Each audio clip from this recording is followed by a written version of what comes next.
C'est le cas de Walter Andrew Hennessy. Il soutient une thèse incroyable. Les militaires seraient présents en plus grand nombre sur le territoire écossais qu'on ne peut l'imaginer et auraient passé un pacte inavouable avec les extraterrestres. Tout cela se déroulerait dans un réseau de cavernes et de tunnels situés sous les pieds même des habitants.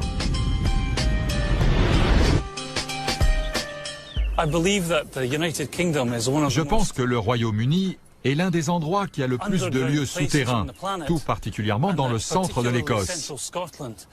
C'est une région qui a l'un des réseaux de cavernes les plus méconnus au monde.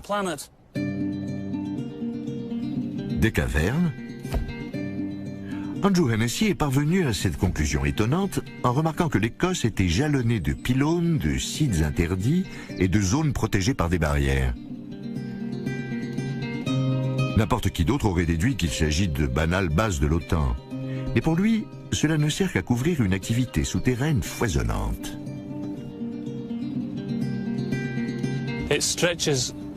Cela s'étend jusqu'à Dunfermline pendant des kilomètres et des kilomètres. Au-dessus des transmetteurs, des pylônes et des paraboles du centre de contrôle militaire, j'ai vu un vaisseau spatial lumineux en forme de cube avec plein de lumière bleue. Andrew dit qu'il a découvert l'entrée d'un tunnel sur cette colline près de Bonny Bridge.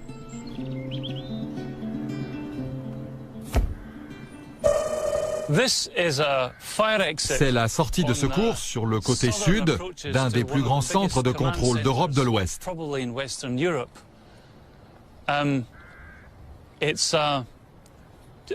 C'est la sortie de secours de la base souterraine. Si vous vous demandez ce que les extraterrestres complotent avec l'armée, c'est tout simple. Andrew dit que les envahisseurs vivent dans un empire grand comme une galaxie et s'approvisionnent sur Terre. Ils ont un empire immense. Ils ont mis au point un système de portails dont l'un se trouve dans le West Lothian près de Bonny Bridge.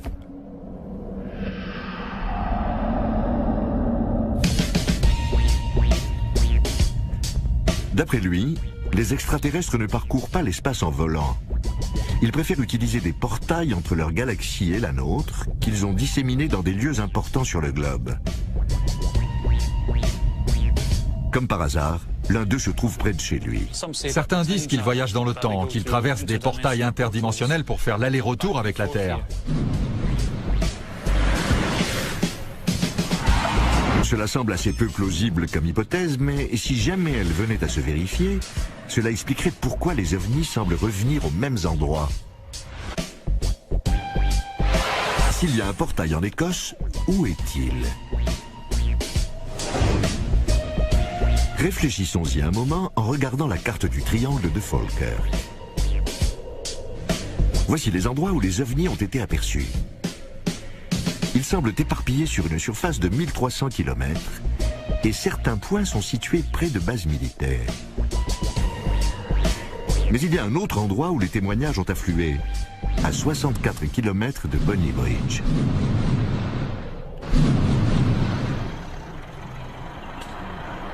Il s'agit de la petite ville de Roslyn, dans le sud du triangle. C'est là que les ovnis ont été décrits avec le plus de précision et que la photographie présumée la plus nette a été prise. Andrew Hennessy s'en sert d'ailleurs comme preuve. Ce vaisseau spatial a été photographié le même soir près de Roslyn.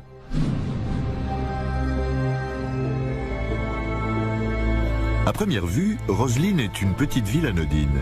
Pourtant, elle abrite un lieu hors du commun, la chapelle.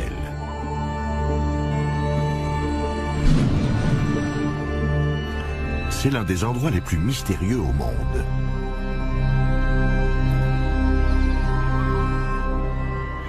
Jim Monroe est un historien local.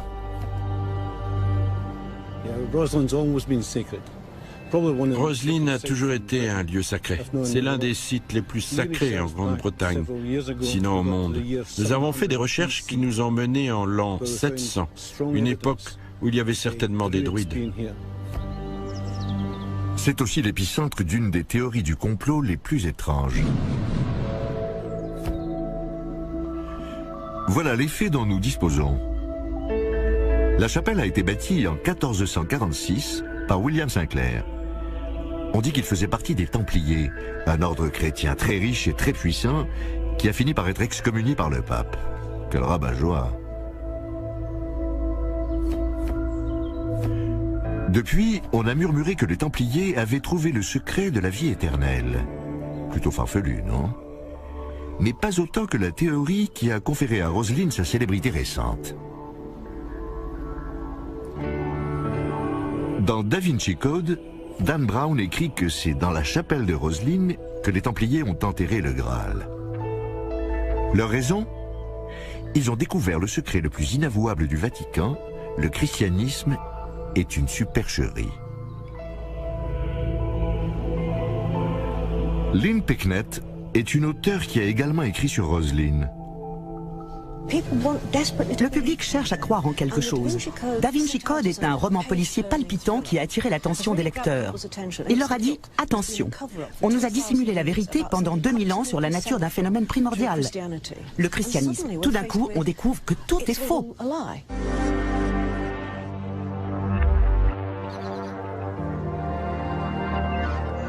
Dan Brown n'est pas le premier à avoir élaboré des thèses saugrenues autour de Roselyne. C'est même le dernier d'une longue lignée. Depuis des siècles, les gens pensent que la chapelle renferme des messages secrets, laissés là par le chevalier qui l'a construite.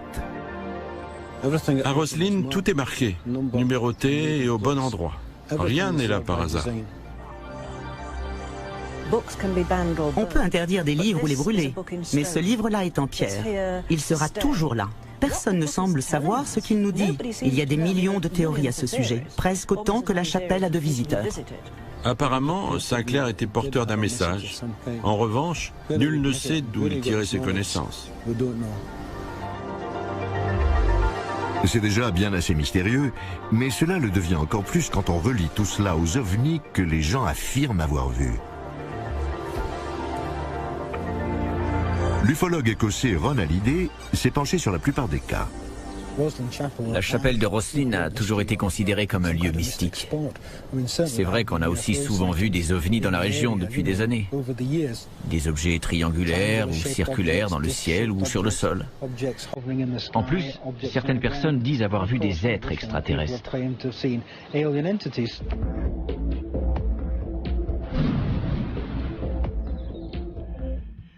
Plusieurs personnes ont émis l'hypothèse que certains détails inexplicables présents dans la chapelle étaient dus aux extraterrestres. Par exemple, des sculptures de maïs américains, sculptées bien avant que l'Amérique ne soit découverte. Ou ces plantes grimpantes enroulées autour du pilier de l'apprenti, en une représentation quasi parfaite de la double hélice de l'ADN. Des extraterrestres super évolués ont peut-être donné certaines connaissances avancées à William Sinclair pour qu'il laisse ses messages. Vous trouvez l'idée extravagante? Certes, mais ce n'est pas tout. En effet, certains habitants du coin sont convaincus que quelque chose d'encore plus puissant que le Graal se trouve dans la chapelle. Un portail extraterrestre vers une autre dimension. D'où leur est venue cette idée? Dès les premières fois où les gens ont déclaré avoir vu des ovnis et des extraterrestres, cela s'est passé près de bâtiments à la riche et mystérieuse histoire. Des monuments comme les pyramides égyptiennes, Stonehenge en Angleterre, et aujourd'hui la chapelle de Roselyne en Écosse. Certains prétendent que ces vénérables sites sont des portails vers d'autres dimensions. Cela expliquerait pourquoi beaucoup de gens voient des phénomènes étranges aux alentours. Il est possible que dans le passé, les gens connaissaient ce lieu, qui permettait d'établir un lien avec d'autres dimensions ou d'autres univers. C'est pour cela qu'ils ont construit la chapelle de Roslin à cet endroit précis. Roslin et un autre lieu dans le West Lothian, près de Bonny Bridge, sont deux endroits qui ont servi pour le voyage entre les dimensions et les univers. Cela explique peut-être pourquoi les gens voient souvent des ovnis qui disparaissent d'un instant à l'autre.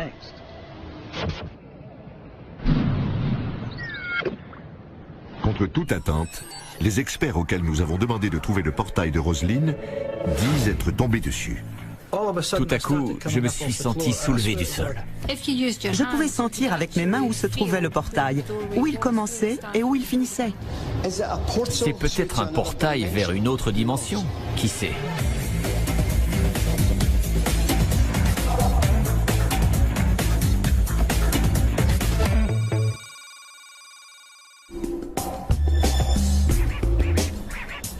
Y a-t-il un portail extraterrestre à Roslin? Si c'est le cas, le code mystérieux se trouvant dans la chapelle peut-il servir à l'ouvrir? D'après certaines personnes inquiétantes que vous allez voir, le code a été révélé aux Écossais il y a 500 ans par des extraterrestres aux connaissances prodigieusement avancées. Nous allons examiner cette théorie. L'endroit tout désigné pour chercher ce fameux portail interdimensionnel est l'intérieur de la chapelle de Roslin. Nos enquêteurs tout désignés sont les spécialistes locaux du paranormal. Brian Allen et les médiums Anne-Marie Snedden et Jim Lockhead.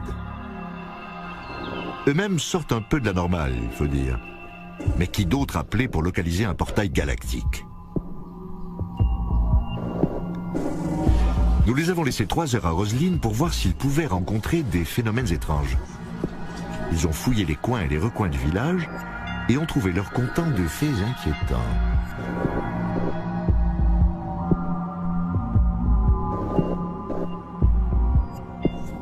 L'un des guides m'a demandé de me tenir sur une dalle précise dans la crypte. J'ai eu une sensation incroyable. J'ai senti une espèce d'ondulation sous mes pieds, comme si j'étais sur un tapis en caoutchouc et que quelqu'un le faisait bouger. C'était vraiment extraordinaire. Le guide m'a demandé ce que je ressentais. Je lui ai dit et il m'a répondu que ce n'était pas étonnant vu que tous ceux qui se placent à cet endroit ressentent la même chose. J'ai eu l'impression d'arpenter un bateau de la poupe à la proue. Je ressentais un roulement agréable dans mon corps. C'est difficile à décrire. Cela n'allait pas sur le côté.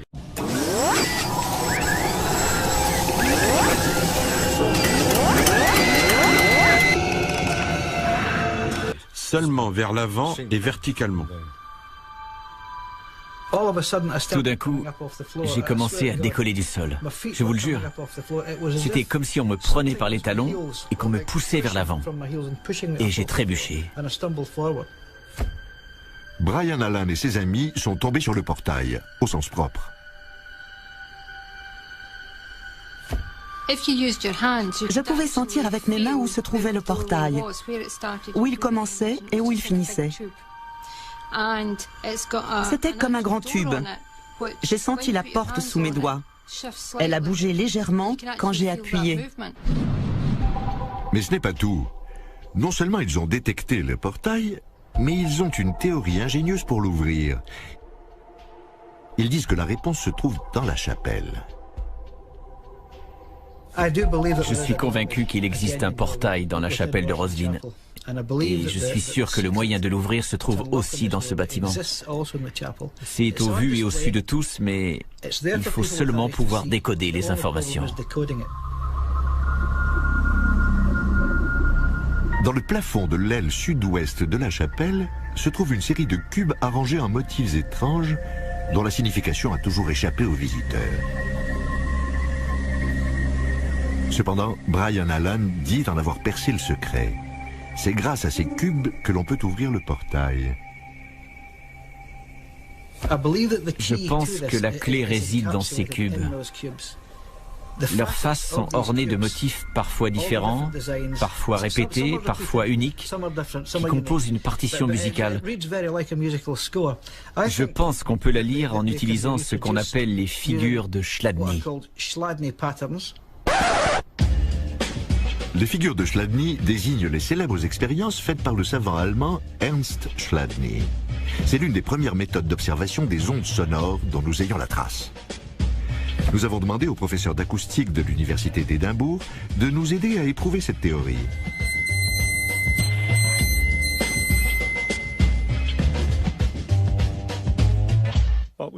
J'ai ici une plaque carrée qui est fixée au milieu, mais dont les côtés peuvent vibrer. On peut y parvenir de plusieurs façons, mais la méthode courante est de prendre un archet de violon et de le frotter sur le bord. On peut faire apparaître les figures en saupoudrant la plaque de sel ou de sable. Quand on frotte avec l'archet, le sel est soulevé à l'endroit où la plaque vibre et une figure apparaît.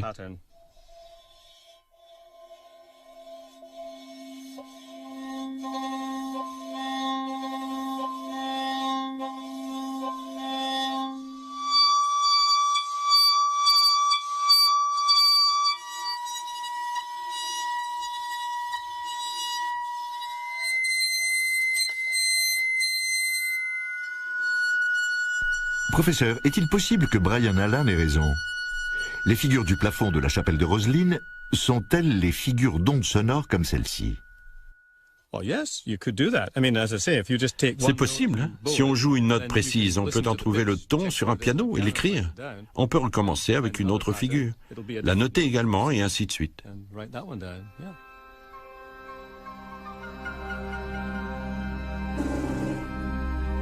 Brian Allan pense que les figures présentes sur les faces des cubes représentent des séries de notes. Selon lui, elles indiquent une mélodie qui fera vibrer les cubes et permettra l'ouverture d'un portail interdimensionnel.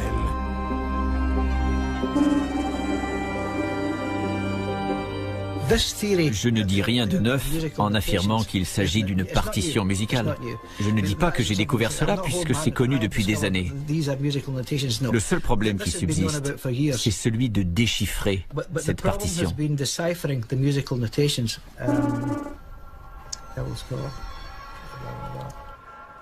Selon les médiums, le portail s'ouvrira si l'on joue les notes qui figurent sur les cubes de pierre.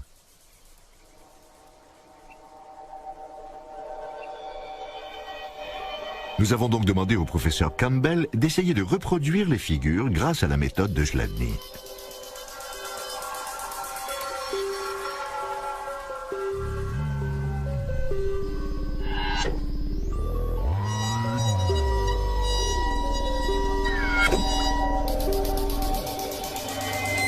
Il a essayé différentes substances sur sa plaque et avec plusieurs parties de son archet, 3 heures durant.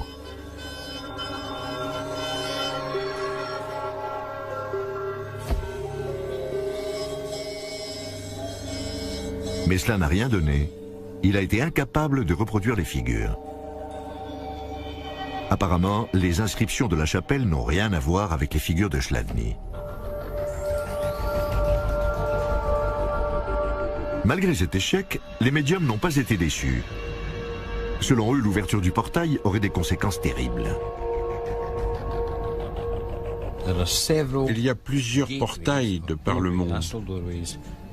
Je suis persuadé que si on en ouvre un, tous les autres s'ouvriront. Et ce sera le chaos. L'idée d'ouvrir un portail me terrifie. On ne sait pas ce que l'on va laisser rentrer.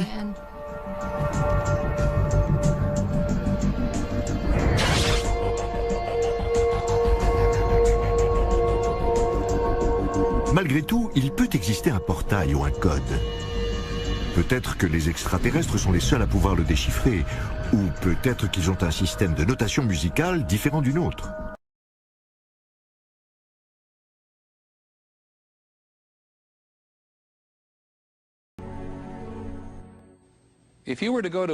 Si vous allez un jour à une convention d'ufologues, comme il y en a des centaines chaque année, vous constaterez qu'on accorde une grande attention aux gens qui disent avoir été enlevés par des extraterrestres. Et on ne peut pas parler d'ovnis et d'ufologie sans aborder ce phénomène. Cependant, en entendant les témoignages qui vont suivre, n'oubliez pas ceci. Les psychologues disent qu'il n'y a aucune raison de penser que ces soi-disant kidnappés sont plus perturbés que la moyenne de la population. Nous sommes des gens parfaitement normaux. Vous nous côtoyez au travail, dans votre famille, parmi vos amis. Pourtant, nous vivons des expériences extraordinaires. Et nous cherchons tous à comprendre ce qui nous arrive. Qui est derrière tout ça et pourquoi? Cette nuit-là, j'étais couché quand 4 de ces êtres sont entrés chez moi. J'étais réveillé dans mon lit. Je ne sais pas d'où ils sont venus, ni comment. Mais ils sont entrés très rapidement et se sont avancés vers moi. Soudain, ils se sont tous retrouvés à côté de mon lit, à ma droite. Je me suis tourné vers eux. J'étais sûr que j'allais mourir. Ils mesuraient 1,20 m et m'ont paru très froids. C'est extrêmement dérangeant d'être dans une pièce avec quelque chose qui n'est pas censé exister. J'ai été emporté à bord du vaisseau et emmené dans une pièce complètement scellée. Je ne peux pas parler de ce qu'on m'a fait là-bas, c'est trop personnel.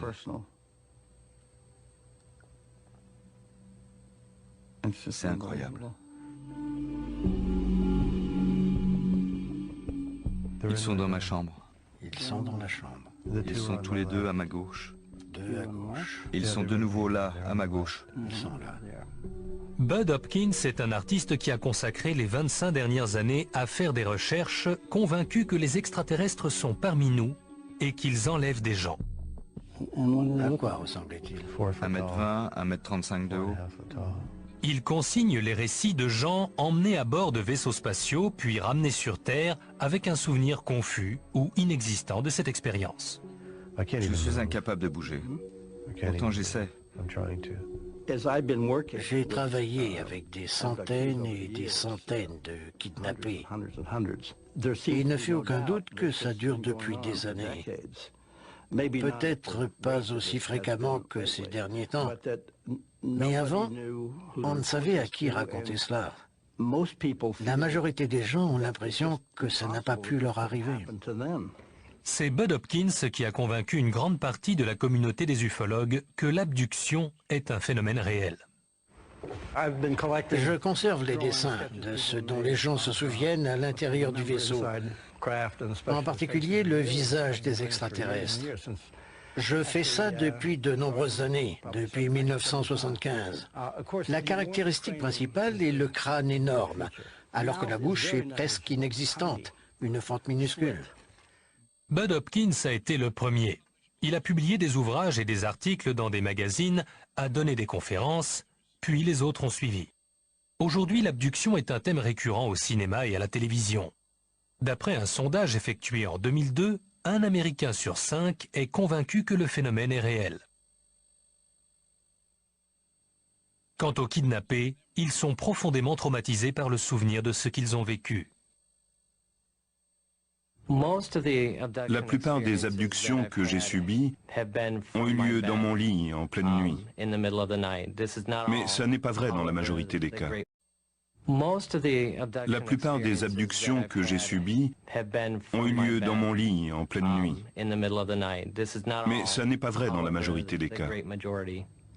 Je suis couchée et j'éprouve une sensation de peur. Il y a quelque chose dans la pièce et je ne peux plus bouger. Je ne pouvais plus bouger la tête sur le côté, mais en regardant vers le pied du lit, j'ai vu des gens. Je vois des yeux qui me traversent. Et ensuite, je ne me rappelle plus rien. Et je me réveille le lendemain matin. Parfois, la personne se rappelle le début et la fin de l'expérience, mais pas ce qui s'est passé entre les deux. et c'est une vraie torture. Alors, ils viennent me voir et on entame le travail de recherche.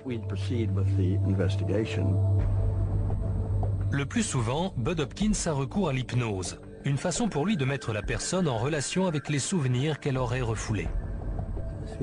Installez-vous confortablement, détendez-vous. L'hypnose peut s'avérer très utile. Quand un individu est détendu, on arrive à éliminer les sensations parasites et à obtenir un souvenir net de ce qui s'est passé. Vous êtes dans votre lit. 1, c'était il y a longtemps, veuillez retourner. 2, vous y êtes presque. 3. Il me regarde très attentivement. Je dis « il », mais je ne sais pas. Une des choses qui a attiré mon attention dès le départ, c'est la similitude entre tous ces cas, les mêmes détails qui revenaient toujours. Grâce à la régression sous hypnose, je me suis rendu compte qu'il y avait un vaisseau spatial d'une trentaine de mètres de long à gauche de ma maison. Un extraterrestre en est descendu et s'est retrouvé à côté de mon lit. Il tend la main, je tends la mienne. Sa peau est toute parcheminée, très sèche au toucher. Et puis je ne me rappelle plus comment, mais on flotte dans les airs. Ils m'ont amené devant une créature tellement horrible que je ne pourrais jamais l'effacer de ma mémoire. Elle mesurait plus de 2 mètres de haut. Très grand, très mince, effrayant, parfois presque comme un insecte.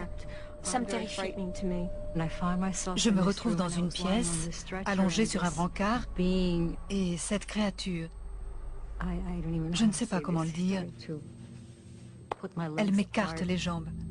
Il m'enfile une espèce de suspensoire auquel est fixé un tube rattaché à une machine et il m'extrait du sperme. Je ne sais pas comment. Ensuite, la femme amène un bébé et me le tend. Immédiatement, je sais que c'est le mien. Je dis, c'est mon bébé. Mais elle me le reprend et dit, non, il est à nous. 5, vous commencez à vous réveiller. 4, vous vous réveillez. 3, vous y êtes presque. 2, 1, vous êtes réveillé. Je suis content qu'on l'ait fait. On ne savait pas tout ça. Non. Bud étudie tout cela depuis très longtemps. J'apprécie beaucoup la compréhension dont il fait preuve et l'aide qu'il apporte aux gens. C'est un homme bon. Mais la compétence de Bud Hopkins dans l'hypnose est contestée par les psychologues. Rien ne prouve que l'hypnose peut aider à retrouver des souvenirs, ni que les souvenirs éventuellement retrouvés soient précis. Sous hypnose, on a la sensation que l'expérience est vraie. On accorde du crédit à ce qui remonte. Or, la plupart du temps, c'est un pur produit de l'imagination et de la suggestion. Comme d'autres psychologues et chercheurs à l'université de Harvard qui ont travaillé avec des kidnappés, le docteur Susan Clancy pense qu'un trouble du sommeil assez répandu explique la majorité des cas d'abduction. Quand on leur demande de raconter le début de leur expérience, les sujets interrogés décrivent quelque chose qui ressemble étrangement à la paralysie du sommeil. Voilà comment ça se passe. On se réveille, généralement en pleine nuit, on est terrifié, paralysé, submergé par un sentiment de peur. Certains disent sentir une présence, quelque chose qui se trouve dans la chambre. D'autres voient des formes ou des lumières. Ça arrive très souvent.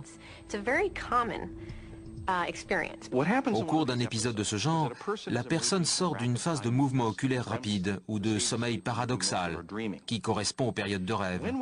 Pendant cette phase, tout le corps est paralysé, et heureusement, car sinon on vivrait ses rêves. Mais parfois, il arrive que les yeux du dormeur s'ouvrent. Il voit sa chambre. Il est réveillé, conscient. Il se rend compte aussi qu'il est totalement paralysé. Brusquement, il sent son corps parcouru de fourmillements. Il voit des éclairs lumineux, il entend des bruits et sent comme une présence dans la pièce. Si on ignore ce que c'est, ça peut être très angoissant. Ce genre de manifestation existe depuis toujours et dans toutes les cultures. Ainsi, il y avait les incubes et les succubes, les démons qui rendaient visite aux gens au Moyen-Âge. Chez nos sujets, ces visiteurs sont interprétés comme des extraterrestres. Ces personnes finissent par se rendre chez un hypnothérapeute qui souvent partage leurs convictions. Pendant ces séances de régression, le thérapeute les ramène au moment où elles étaient paralysées dans leur lit pour tenter de comprendre ce qui s'est passé. C'est à ce moment-là que remontent ces souvenirs. Elles sont emmenées hors de la pièce par la fenêtre jusqu'à un vaisseau. Là, des créatures extraterrestres leur font subir des expérimentations de reproduction hybride, etc. Et c'est comme ça qu'on se retrouve avec une victime d'abduction. Pourtant, convaincus de la réalité de leur expérience, ces gens rejettent toute explication psychologique. Ce ne sont pas des divagations. Ces êtres étaient réellement dans la même pièce que moi. Tout ce dont je me souviens est réel. C'était tout à fait réel. C'est réel. Ces personnes sont profondément bouleversées et terrifiées par les souvenirs de ce qu'elles croient avoir vécu. C'est d'ailleurs pour cela qu'elles y croient. Si j'avais ce genre de souvenirs, moi aussi j'aurais du mal à ne pas y croire. Si c'est réel, nous sommes tous concernés. Nous devons en savoir plus. Il faut poser des questions, c'est très important. La vie existe ailleurs dans l'univers et nous sommes littéralement des bébés.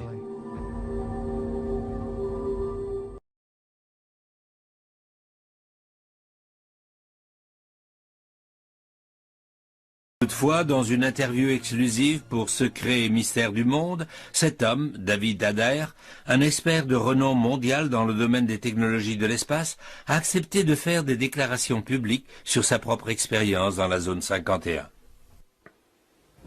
J'ai construit une première fusée à 17 ans, après de nombreuses tentatives pour y parvenir. Elle faisait environ 3 mètres de haut et elle pesait environ 1 tonne.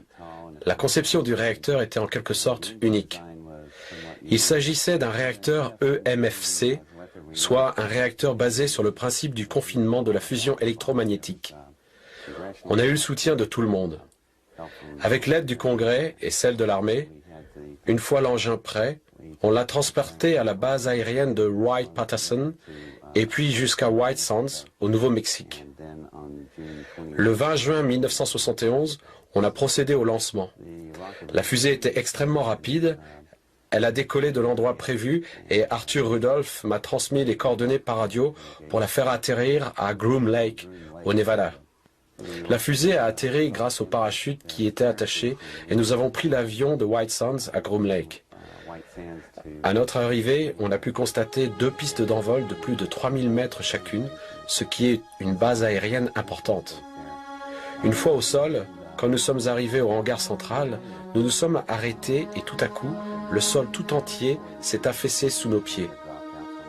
En fait, nous étions sur un ascenseur géant.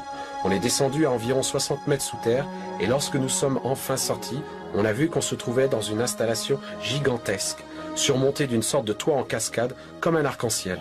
Et puis les murs ont glissé et on a alors aperçu d'énormes espaces de travail et des bureaux.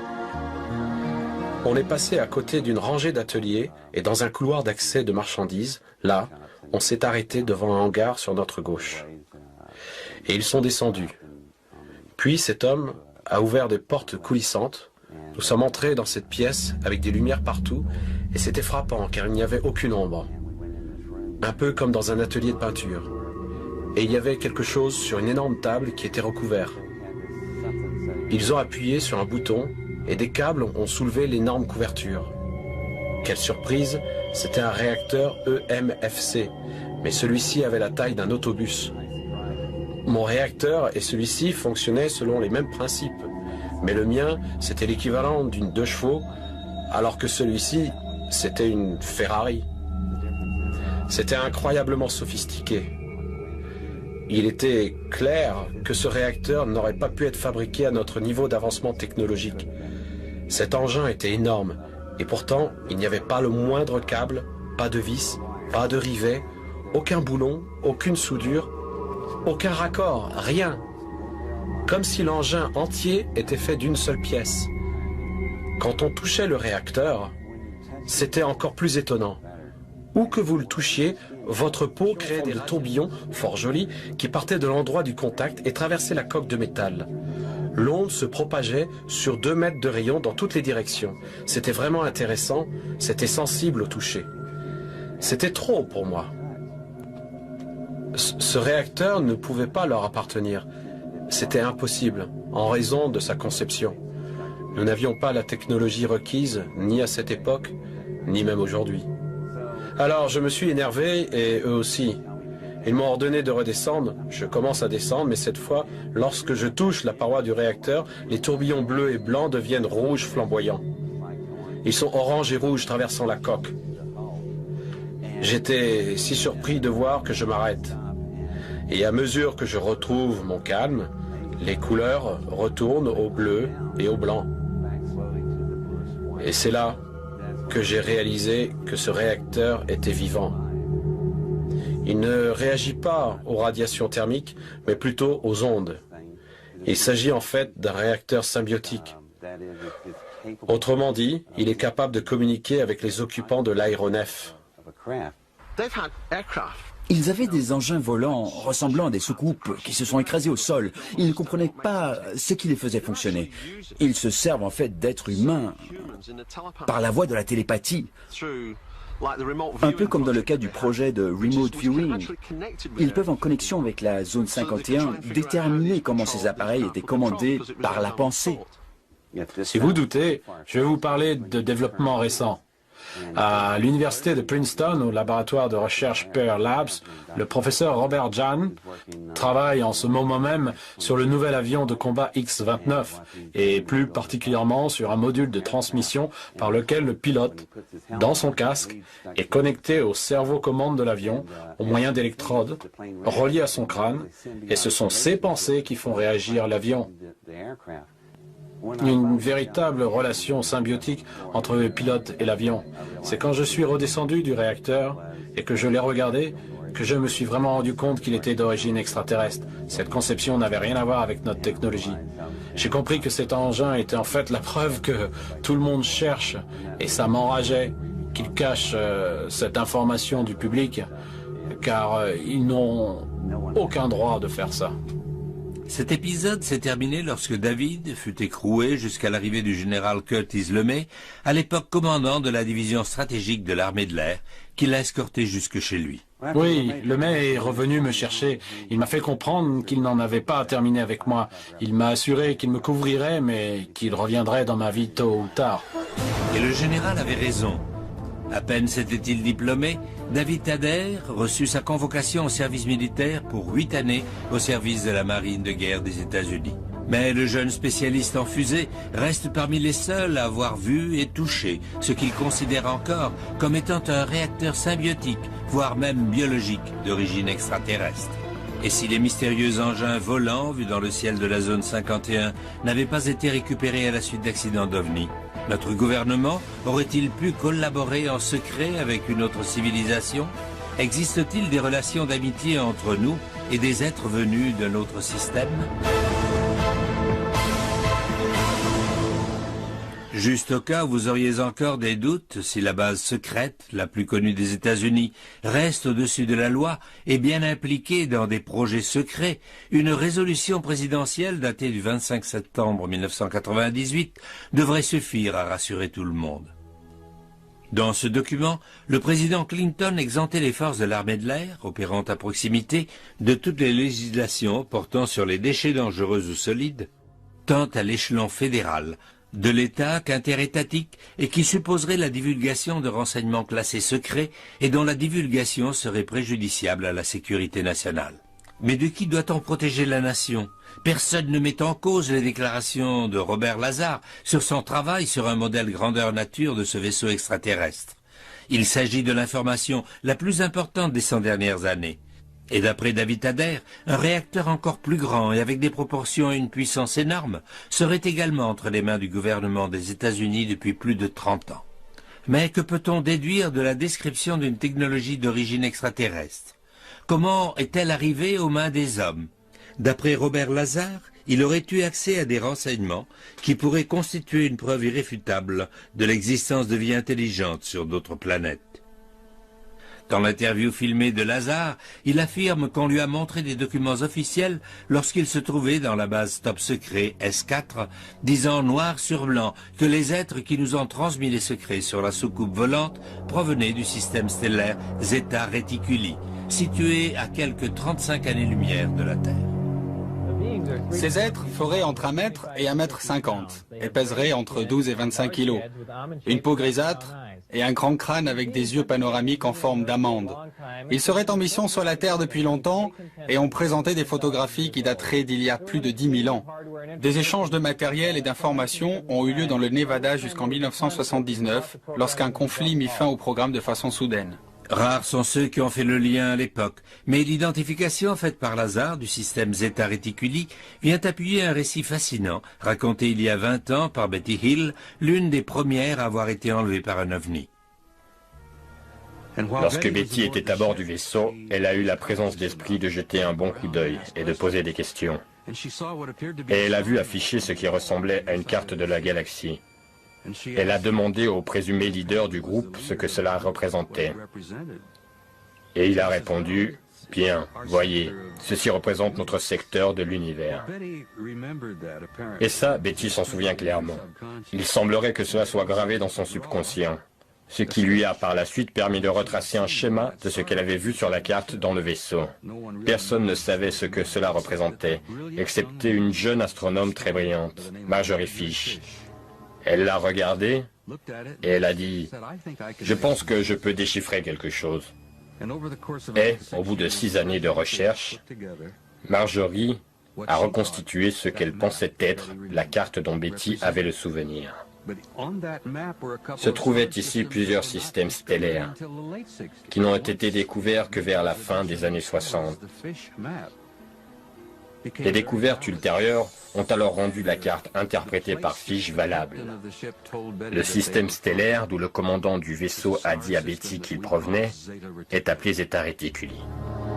Betty Hill aurait-elle pu inventer tout ça? Et Bob Lazar aurait-il tiré ce nom d'un chapeau de magicien? Ou sommes-nous enfin en présence de preuves irréfutables de la venue d'extraterrestres sur Terre, voire d'enlèvements liés à la zone 51? Betty et Barney n'ont pas menti, car dans les années suivantes, leur récit n'a constitué qu'une partie infime de la vaste quantité de preuves confirmant que ces événements sont réels. Mais alors est-il possible que le gouvernement ait conclu une sorte de contrat avec les extraterrestres? Une telle hypothèse est-elle envisageable? Il est possible que nos gouvernements arrivent à une entente avec un autre monde. En contrepartie de la technologie de pointe que nous avons acquise en si peu de temps, nous leur avons peut-être donné autre chose, comme la possibilité d'aller et venir et de se servir de notre Terre comme relais vers d'autres planètes.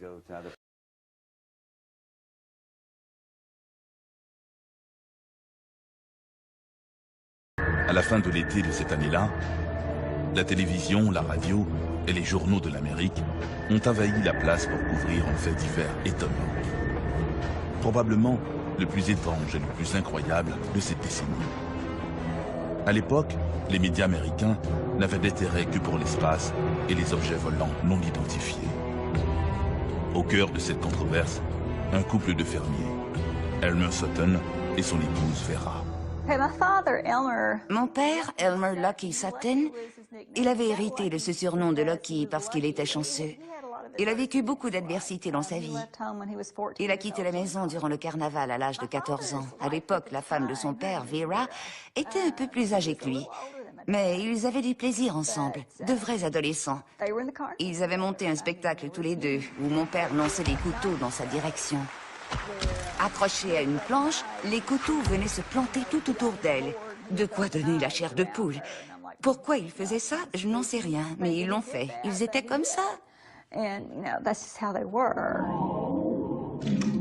Croquis à l'appui, le couple Sutton, leur ami Billy Ray, son épouse et leur enfant, ont affirmé avoir été attaqués par des nains aux yeux jaunâtres, avec de grandes oreilles pointues, et marchant portant leurs bras levés au-dessus de leur tête, comme si on les dévalisait, diront plus tard la famille.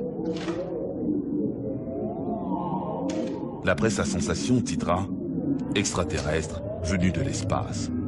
La rencontre Kelly-Hopkinsville en 1955 est vraiment une histoire fascinante.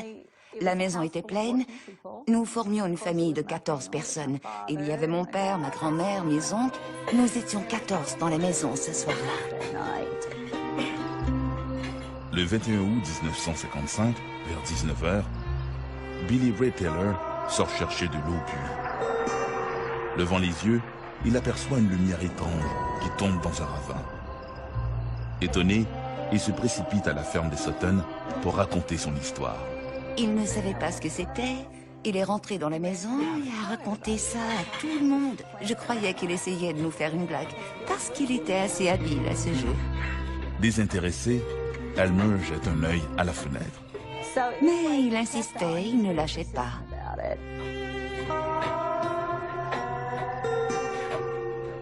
Mais comme toute la maisonnée s'apprête à desservir la table pour y jouer une partie de cartes, la lumière de Billy, que tous croient n'être qu'une étoile filante, est vite oubliée dans le brouhaha. On se contentait tout simplement de profiter de la soirée. Les hommes jouaient aux cartes, les femmes avaient préparé le souper et rangé la table, les enfants jouaient ensemble, et c'était tout simplement une soirée calme et paisible ce soir-là. Une heure plus tard, le chien se met à aboyer. Intrigués, Billy Ray et Elmer Sutton décident d'aller voir ce qui se passe. Alors mon père s'est levé et a dit « Viens me montrer ce que tu as vu ». Et ils se sont rendus près du puits. Billy Ray a pointé le ciel en lui décrivant ce qu'il avait vu. Mon père lui a dit que ça devait être une étoile filante ou une pluie météorite, parce qu'il y avait beaucoup de météorites ce mois-là. Et il a répondu « Non, non, Loki », parce que le surnom de mon père était Loki.